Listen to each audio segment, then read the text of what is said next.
Reka tubasuhuze mwese bakunzi b'ikiganiro ubuzima buzima. Nk'uko mubimenyereye mu kiganiro ubuzima buzima tuba turi kumwe n'inzobere nyinshi zitandukanye mu by'ubuzima. Niyo mpamvu nk'uko muri kubireba ku mafoto, uyu munsi twabagendeye tubagerera ku bitaro bya MBC biherereye mu karere ka Nyarugenge mu mujyi wa Kigali, aho bakunze kwita mu Biryogo ugana i Nyamirambo. Nk'uko mubimenyereye ntabwo tuba turi twenyine, tuba turi kumwe n'inzobere zitandukanye mu by'ubuzima. Kuri uyu munsi turi kumwe na Dr. Rutaganda Eric, akaba ari inzobere mu ndwara zo mu nda imbere z'abakuze. Mbere yo kumuha ikaze kugira ngo asuhuze abakunzi b'ikiganiro ubuzima buzima, bityo abagezeho inyigisho zitandukanye zerekeye ubuzima, kumurava n'ubwitange agira mu guharanira icyatuma Abanyarwanda ndetse n'abatuye isi bagira ubuzima buzima muri rusange. Mushobora kuba mwibaza ati mbese insanganyamatsiko y'uyu munsi ni iyihe?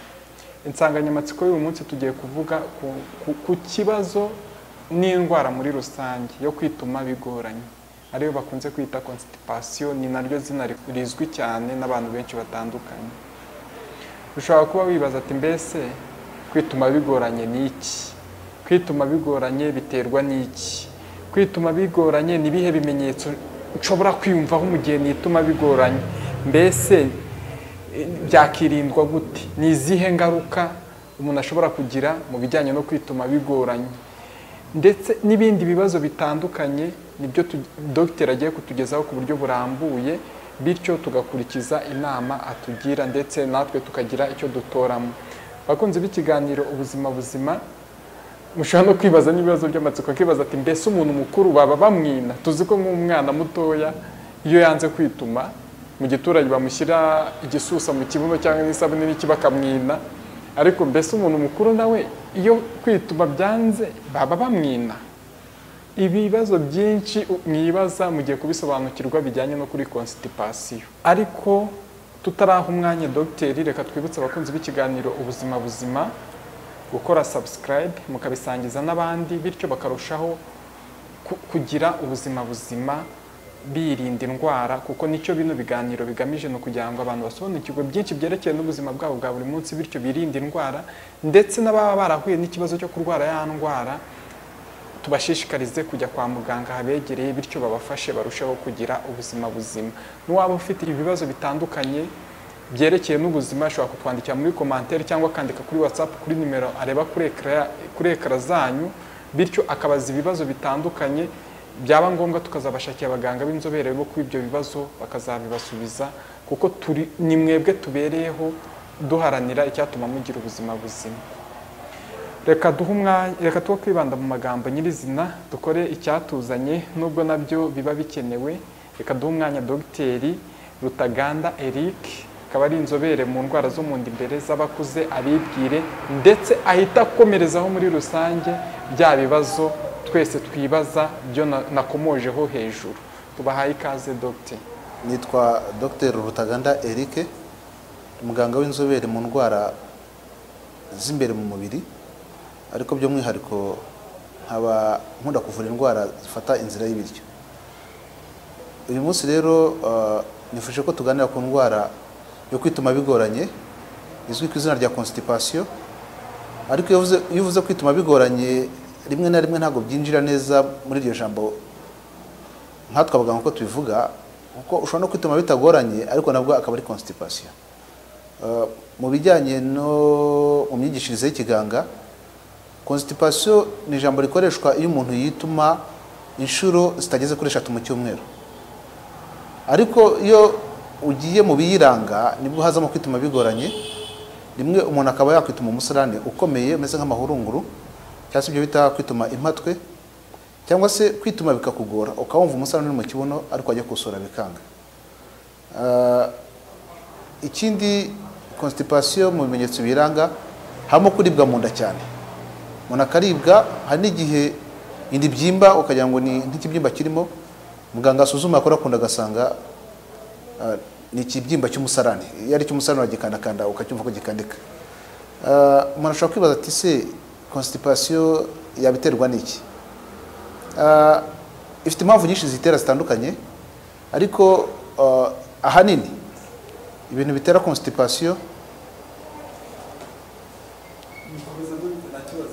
ahanini ibintu bitera constipation ni imibereho yacu ya buri munsi itagira imyitozo ngororamubiri, itagira kunywa amazi, kandi ugasanga abantu barya ibiryo nabyo ubwabyo bibatera kuma kurusha uko byabatera kwita umusarane woroshye, bitagira imboga, bitagira ibyo twita amafibre. Fibre kubishyira mu Kinyarwanda biragoye, kuko fibre ushatse kubishyira mu Kinyarwanda avuga ngo tugoze, ariko ntabwo ari tugoze kuko ni utugozi duto cyane, bitagira no kunywa amazi.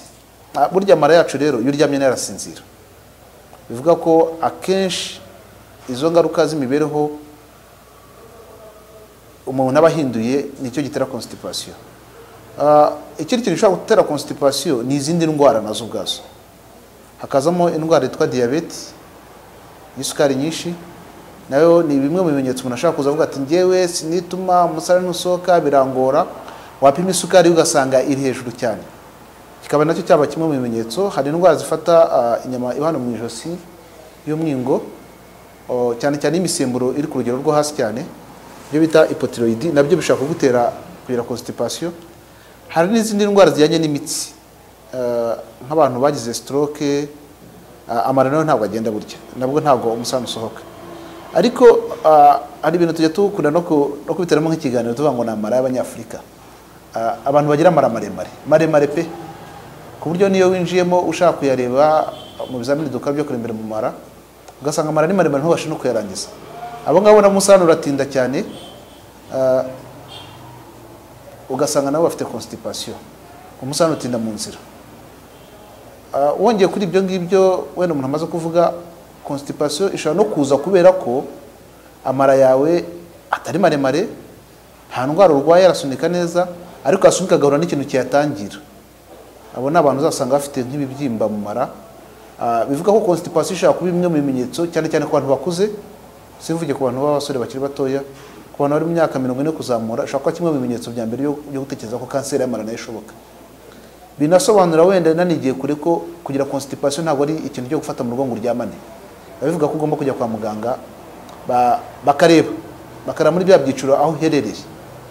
Ariko hari uburyo bwa mbere bwo kwira. Ntabwo umuntu wese ugize constipation mu gitondo ahita abyuka ngo ngiye kwa muganga bandiye constipation. Ushaka kurya umuceri cyangwa umugati myinshi bikagutera ikibazo cya constipation nyine, cyangwa ukamara igihe uryamye nabyo bikagutera constipation. Ngira muzabyumva abarwayi babwira ati ugerageze ubyuke ugende, nuza gusura utubwire iyo bamaze kumubaga, kugira ngo bumve ko amara atangiye gukora. Ntabwo cyo bivuga ngo umuntu ngo agize constipation umunsi umwe ngo ahita ajya kwa muganga. Hano ushobora kwibaza ati ngiye nagize diarrhée umunsi umwe ikize ngira constipation, nabyo bibaho. Ibyo ni ibintu bisanzwe.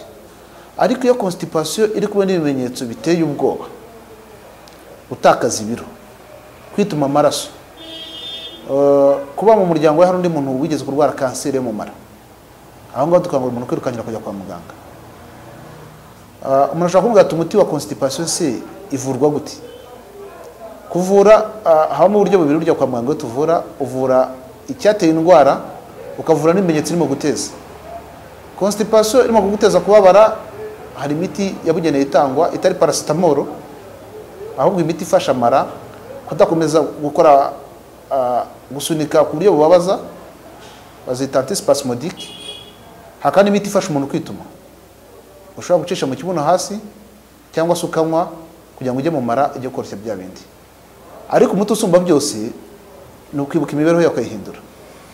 Ni ukurya imboga n'imbuto yego, ariko ukomaze kurya ugashyiraho n'amazi, kugira za fibre ziri mu mboga n'iziri mu mbuto bifate y'amazi, maze umusarane wari ubashe gukurura. Kuko iyo biriye nturenza amazi nta cyo ubukoze. Ikindi nanone abarwayi tukavuga ati niyo biriye kandi ukabiriye cyane, urimo nko kwivura nabyo bigira izindi ngaruka. Imyuka iriyongera mu nda, ibintu bikabira nyine, umurwayi akavuga ati mfitemo inzoka, ntabwo aba ari inzoka, imyuka iba yiyongereye. Undi muti ni siporo, ni ukugenda, ni kwirukanka, ni ugusimbuka, ni ugukina. Ku Banyakigali no kuva imbere ya televiziyo mu yandi magambo makeya. Hari indi miti ishobora gutangwa bitewe n'uburwayi ubwo ari bwo. Abafite amara maremare nta muti, ntabwo kubagwa ari umuti. Bijya bibaho ko umuntu ashobora kumubaga, ariko nabyo bigira ingaruka. Ibyo biza ari ari bwo buryo bwonyine busigaye kubera uburibwe byananiye umuntu, kuko hari igihe yabaga akongera akazamuka, akongera akaba maremare. Ariko umuntu agomba kumenya, akamenya ibiryo agomba kurya. Byanangombwa akegera abaganga cyane cyane abajyanama mu mirire bakamubwira ibiryo byiza byo kurya bidatera constipation. Iyo uje kwa muganga tugasanga harimo diabete urayivura constipation ikagenda. Iyo byari by'imisemburo yo mu mwingo hypothyroid iri hasi nabwo uravura constipation ikagenda. Iyo ari ikibazo cy'uko mu kibuno ahagana hasi inyama zaho zidafite imbaraga zo gutumusunika, hari exercice bagukoresha kwa muganga babyita Kegel maneuver, zikorwa n'abaganga bita ba kinesiotherapy bari abagorora ingingo, barazikwigisha nabwo umusaruro kuzabibasha kusohora. Ariko igihe constipation iba iri akarakajya he ku buryo umurwayi ageraho ikoresha urutoki mu kibuno kugira abashe gukura mu musarane. Kwina rwose ni imwe mu miti dukoresha iyo byananiranye, ariko baho tugeze mu iterambere imiti irahari myinshi isimbura kwina, ariko iyo byanze kwina rwose birakorwa. Gafata amazi y'akazuyazi n'isabune umuntu agapfukama bakohereza mu kibuno umusarane ukoroha akawituma, bibaho. Ariko n'umuti dukoresha urebye mu bitaro byinshi ntibakibikora kuko hari imiti yabonetse myiza umuntu anywa bigakunda, ariko iyo byanze kwina nabyo birakorwa. Iyo wenda constipation ujya kwa muganga ndavuga ngo ntiwitume inshuro zigeze kuri 3 ku munsi mu cyumweru, ntiwivuze kandi bimaze igihe kinini, indwara tuyita chronique, no indwara imaze igihe kirekire, atari byo nagize constipation imisi 2 sinitumye, ingaruka ziba zihari kuko yamara uko akomeza umusarane kwitsindagiramo kandi nawe urimo kurya, umurwayi cyambere agiye atinya kurya kugira atajya kwituma bikamubabaza, ibyo bimuca intege. Icya kabiri araribwa. Iyo uribwa nijoro nta gusinzira, iyo utasinziriye ku manywa ntacyo ukora, utekereza wicaye mu biro nawe urimo guha service umuntu undi arimo kukurya, ubwo se ari ikintu urimo kumumarira, ubutekereza biri mu nda yawe kurusha utekereza ibyo kumarira umuntu.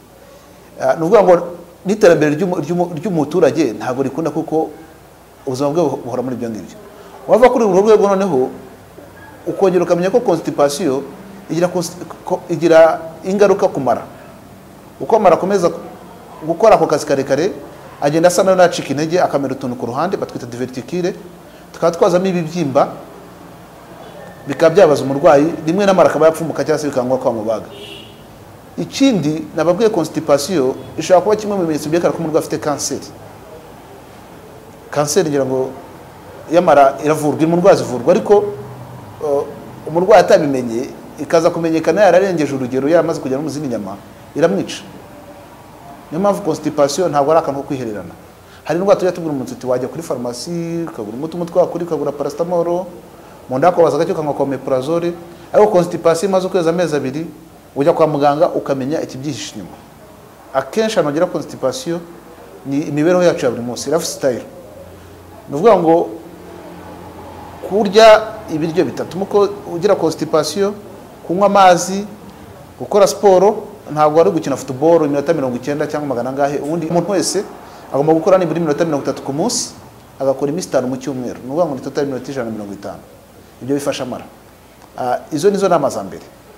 Inama ya kabiri ni igihe umuntu arimo kwituma bibabaza cyangwa se akabona harimo amaraso n'ibindi yumva ubuzima bwe bumuhangayikishije, agomba kwivuza.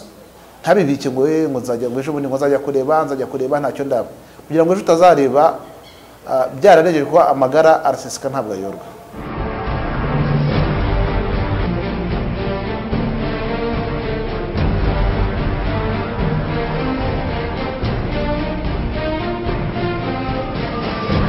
Tugana ku musozo w'ikiganiro nyirizina, twabura gushimira Dr.